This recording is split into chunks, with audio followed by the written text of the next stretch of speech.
আবার শোকের ছায়া নামল বিনোদনের দুনিয়াতে। ক্যান্সার কেড়ে নিল জনপ্রিয় টেলি অভিনেতাকে। দীর্ঘদিন ধরে ক্যান্সারের সাথে লড়াই করবার পরে মাত্র ৩৭ বছর বয়সে প্রয়াত হলেন জনপ্রিয় টেলি অভিনেতা বিভু রাঘব। হিন্দি টেলিভিশন এবং সিনেমাতে বেশ জনপ্রিয় চরিত্রে তাকে দেখেছে দর্শক। কিন্তু যবে থেকে তার ক্যান্সার ধরা পড়ে হারিয়ে যান অভিনেতা। তার সুন্দর চেহারার আমূল পরিবর্তন হয়।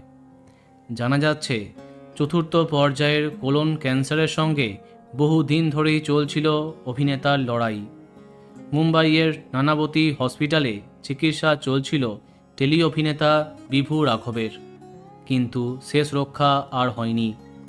গত সোমবারই মুম্বাইতে শেষ নিঃশ্বাস ত্যাগ করেন তিনি। টেলিভিশনে সাবধান ইন্ডিয়া, নিশা और उसके কাজন প্রভৃতি ধারাবাহিকের মাধ্যমে দর্শক মহলে জনপ্রিয় হয়েছিলেন অভিনেতা। কিন্তু কোনো কিছুই দীর্ঘস্থায়ী হলো না। সবাইকে কাঁদিয়ে মাত্র ৩৭ বছর বয়সে প্রয়াত হলেন বিভু রাঘব। ওনার আকস্মিক মৃত্যু শোকের ছায়া ফেলেছে। বন্ধুরা, ভিডিওটি এইটুকুই। বাংলা বিনোদনের অন্যান্য আরও খবর পেতে সাবস্ক্রাইব কারেন্ট বস। ধন্যবাদ।